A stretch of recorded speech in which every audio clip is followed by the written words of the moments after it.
सद्गुरुनाथ महाराज की जय, महायोगी स्वामी उमानंद सरस्वती की जय. Friends, we are defining terms. Today I am going to define a few more. But before I proceed with the definitions of certain more common words, I would like to define the two major words, which is Brahma and Maya, or you call it Shiva and Shakti. This definition is very, it will give you an insight to what I am trying to say. Let us take a simultaneous example. Suppose I talk about the word English. We are just going to try and see what is English. So if I ask you what is English, you're going to tell me it's a language. Okay. Then I will ask you, is A, B, C, D English? You will say yes. Then I will say, if I say the word act, action, at, activity, whatever. What is that? What is that? You will say it's English. Then I will say the first act on the stage, the second act of the stage, the third act of the stage. I said, what is that? You will say English. I said, what does it belong to? You will say it is a theatrical presentation. It's presentations on theatres. So what are theatres? Theatres, they are English plays. Okay, so plays come under that. Then you will say, who are the actors in it? Or which are the plays which are popular? You will say Shakespearean plays are popular.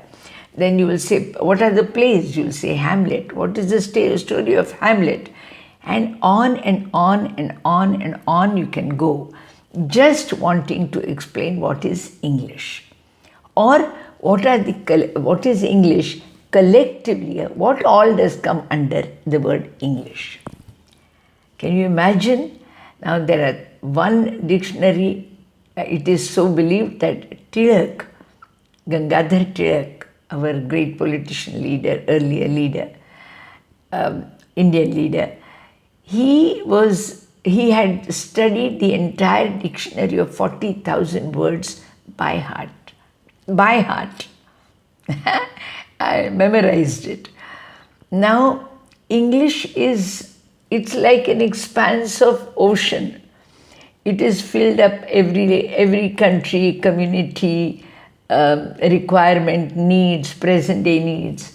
All the items seen are named after it. You have a table, you have a purse, you have a chair, you have everything that is around you is named.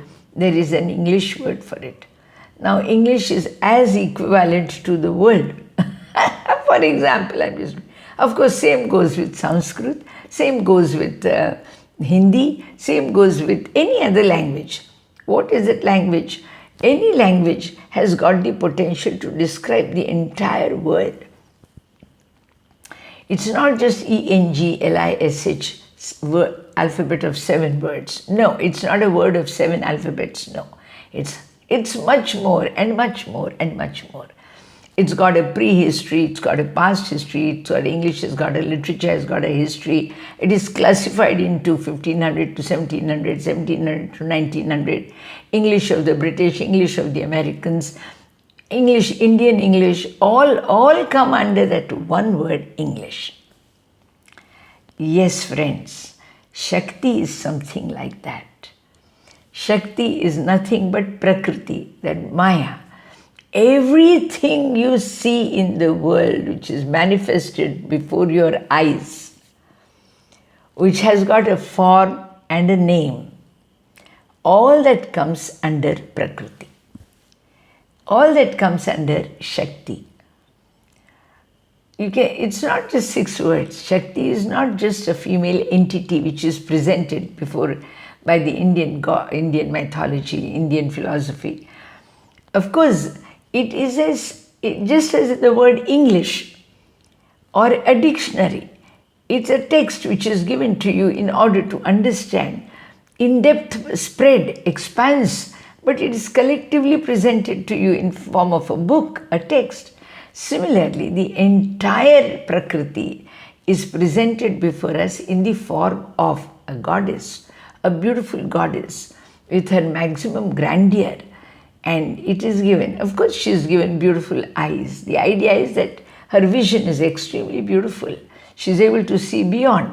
It's a world which is absolutely, the eyes are open. The eyes can reach it to any height. Now, especially with all these equipment, like you have the telescopes and the televisions and all. Can you see how much the eyes can see? Can you see how much the ears can hear? So all that, whatever is visible, what is presented to you, it is in the form of matter. And that is Shakti. So Shakti is not just 6 words. Shakti is the entire universe, Then who is Shiva? Who is Shiva?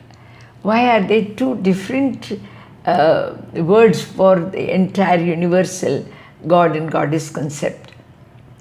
Well, Shiva is supposed to be Brahma. Brahma is supposed to be consciousness. The consciousness functions through whatever is there around in Prakriti. Now we have understood what is Prakriti.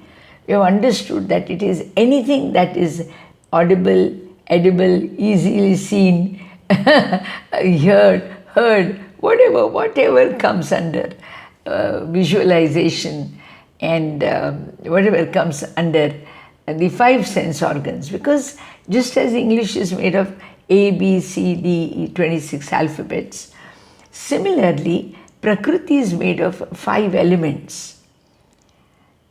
Yes, she is made of 5 elements. Not only 5 elements. Nowadays, we have these 5 elements which are, we have the earth, then we have the water, then fire, then air and space. But there is also light, there is the aura of light. Now what all are the qualities of earth?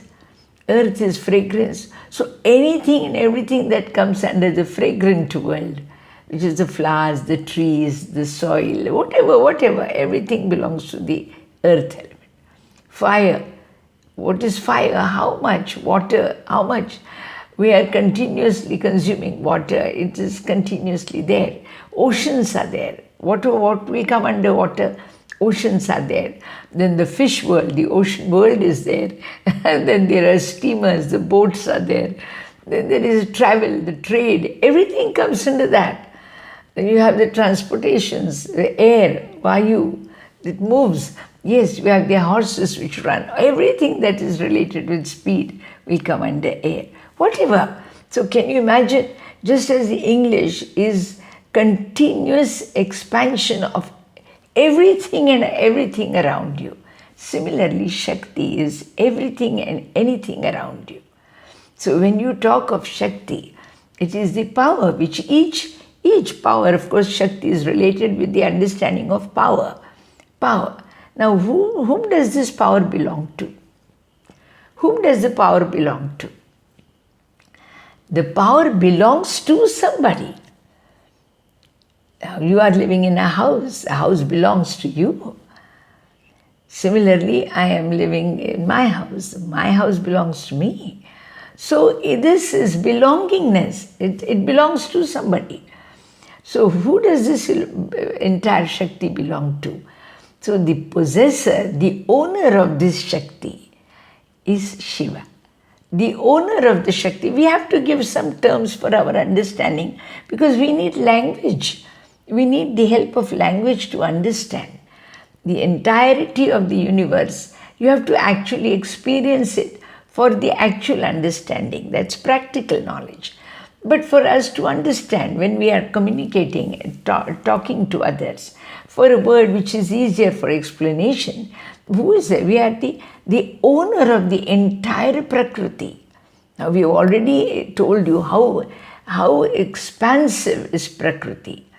Everything and anything that you can see, not only see, which is changeable, which is changeable. Earlier there was a typewriter, today there is a computer. The entire system is changing. Earlier there were the ethics of the language were different. Today the ethics of language are different. Everything within the language itself is changing. Today language, earlier it was only spoken by a few people. Today millions and millions of people speak this language. So there is a change, a continuous change going on. And I had told you, what is Parabrahma? It is an endless growth, And what is Prakriti? It is the changeable principle in it, which keeps on growing as per the requirement of the time and the situation and the people. So Shiva and Shakti. So what is Shiva? He is the owner of this Prakriti. So can you imagine? We are just trying to understand these two because they are very important aspects of our life. We are trying to trace Shiva. We are trying to trace Brahma. We are trying to understand what is Brahma. We are trying to get enlightened by it. Now, is there any particular form, like we have this English language, we have put them in the form of words, alphabets. It's actually alphabets or words or the sound. Sound is actually the attribute of the space. So basically the space is unending.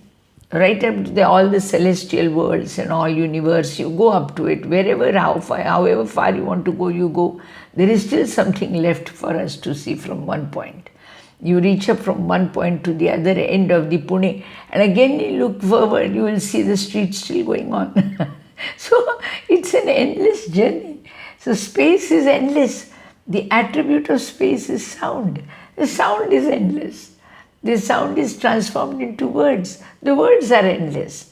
The words are attributed in the form of languages. The language is endless. And all that comes under Prakriti. All that comes under Prakriti. So can you imagine the Shakti? Yes, and each word. Now just take a simple word like yes. Now it's a small word, 3 alphabets, yes. Can you imagine how much power that word yes has? For example, you apply for a loan to the bank and the bank says yes. It immediately gives you a strength to take up the business, to make the business grow, to build up the construction building in it, to employ 20,000 people, to see that the people get their bread. Can you imagine that one yes, what power it has? So can you imagine what is the power in the words? What is the power in the space, which is for which the words are the attributes, the sound is the attribute of the space. So Prakriti itself has got umpteen power, Shakti. That's why the word power itself is describing it. Power is describing the Prakriti, the nature. And you can imagine the power is in the hands of Lord Shiva. He is the owner of that. He is the owner of that. So he is the owner of whatever is called Prakriti. We call him Shiva. How does he manifest? He or she, you call whatever you want, because right now for me Shiva Shakti, we look upon it as male and female, like we have the energy flowing, positive and negative.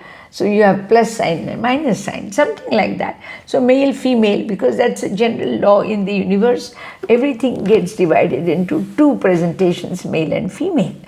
Similarly, male and female, even at the level of the gods, if we say, the male entity Shiva is considered to be, what is it? What is Shiva? Shiva is that consciousness which uses anything in Prakriti to manifest. Anything and everything it can use to manifest. And what is the original form of Shiva? It's nothing but a total awareness. It's knowledge, it's awareness. So whatever is Lord is awareness, Shiva is awareness, and Shakti is the matter, which is, now suppose you say, even in English if you take the words, they are what? But suppose you say, instead of saying ACT, act, which makes a sense. You see, if you say ATC, somebody will say, no, it will be a wrong interpretation because the word makes no sense. Now that sense with sense, the arranging of it with sense, that is the power in the hands of Shiva. That is the power of Shiva. It's a consciousness which works in such an arrangement which makes sense to the common man. So consciousness is an awareness, a program which knows how to utilize this Prakriti in such a way that it makes sense. Now we have these words which are transformed into mantras. Now actually if you say the mantras, some of them sound very melodic to the ears, like Om Namah Shivaya, or you take any other mantra which is Om Namo Bhagavate Vasudevaya, or you take Gayatri mantra, Om Bhur-Bhuva Swaha Tat Savitur Parenyam. All these words are in, but there are certain words which are supposed to be, they are related with some tantric words, which are like Ham, Hum, Hom, Shum, whatever. I don't know much about tantrism, but suppose these words are there. Obviously, they are going to have some different effect. It is not going to be something normal, which is understood. So, the person who is using the entire Prakriti in a proper plan with a brain in it, which has got conscious awareness of it, and talking, and who is the owner of the Prakriti, is called Shiva. Shiva is supposed to be a constant principle, and Prakriti is changeable, not by nature, but by the need of it, it can be changed. The language won't be changed. The language won't undergo a change. But basically, if the requirement is different, for example, now if I talk in English and I say, well, there are too many people here, or if I say I'm hungry, and person in front doesn't understand the language, I'm hungry, then I will probably point out to my belly, and I will just point out. So I have interpreted the language in the form of a sign language. So there's all these changes which come in Prakriti are because of the need of mankind and the time. So Shakti is nothing, but it is everything and anything that is, just like in English, everything and anything which comes under that language. Now you take any word, you take beauty, you take grotesque, you take mountain, you take water, you take sea, you take ocean, you take any word. If you say, what is this word ocean? Oh, it's an English word for sagar. That is the Hindi word, simultaneous for it. So there is, anything comes under that word because there are words created for everything that is seen. Similarly, Shakti means everything that is seen, and Shakti also gives a word to everything that is obvious to the eyes.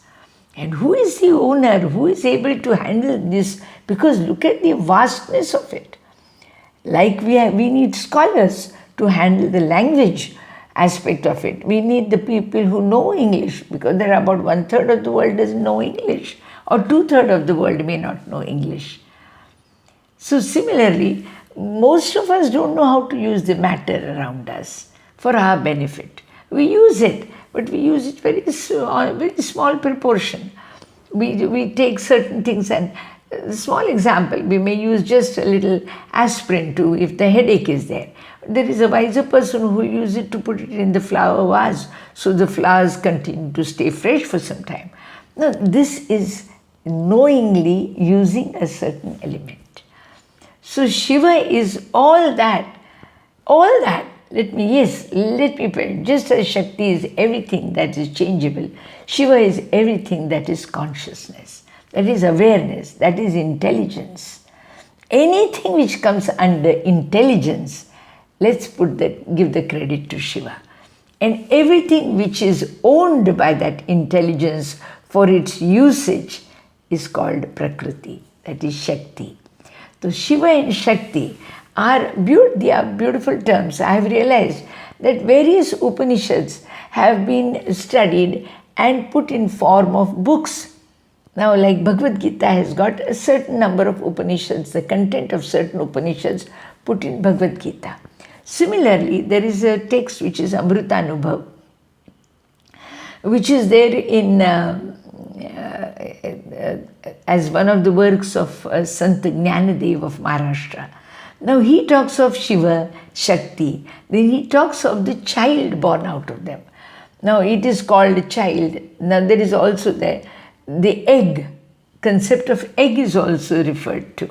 Now all this means nothing but Prakriti. So Shiva and Shakti, or Brahma and Maya, or Purush and Prakriti, these are the words which are used in various schools of thoughts. Vedanta says Brahma and Maya. Shaivism says Shiva and Shakti. Then in English we say spirit and matter. So now we will have an understanding. When we talk of, or we see anything around, we know this is Shakti. And when we say Shakti, yes, means every little thing in the world has its usage, has a certain number, a certain amount of power in it. It has got certain power in it. Now we know about the story of the lion and the rat.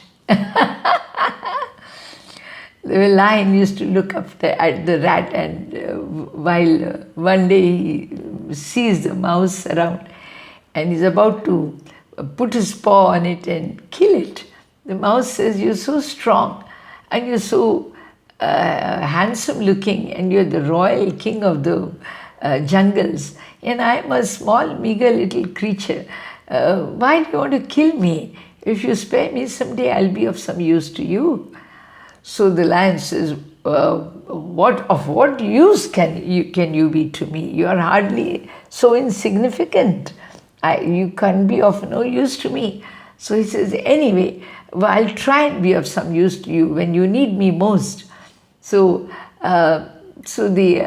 he says, all right, go ahead. And I'm sure you know the rest of the.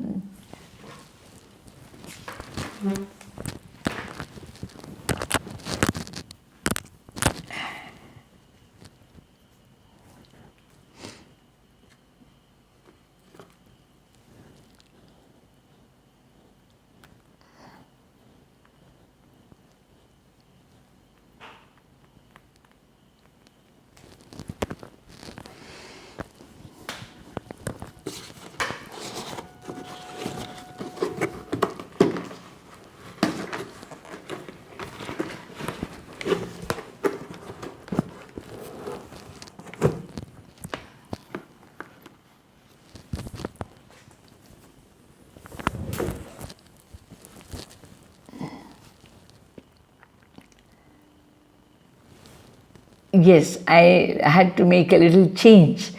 The battery was going low. So the line says, "Oh, well, anyway, since you have asked me, I'll let you go this time. But next time I see you, I'm going to eat you up." So the rat runs away. And one day, a hunter comes and happens to put a net around the lion, and he's caught in the net. And the hunter leaves for some time, being sure that the lion is safe in the net. And it is the mouse which comes. And it comes and nibbles away the rope so that the lion is set free. Friends, you never know what is Prakriti and what is Shiva. So Shiva and Shakti, they are all around you, all around you. If anybody knows what he is doing, remember the element of knowing comes because of the Lord Shiva within us, and the element which we use for it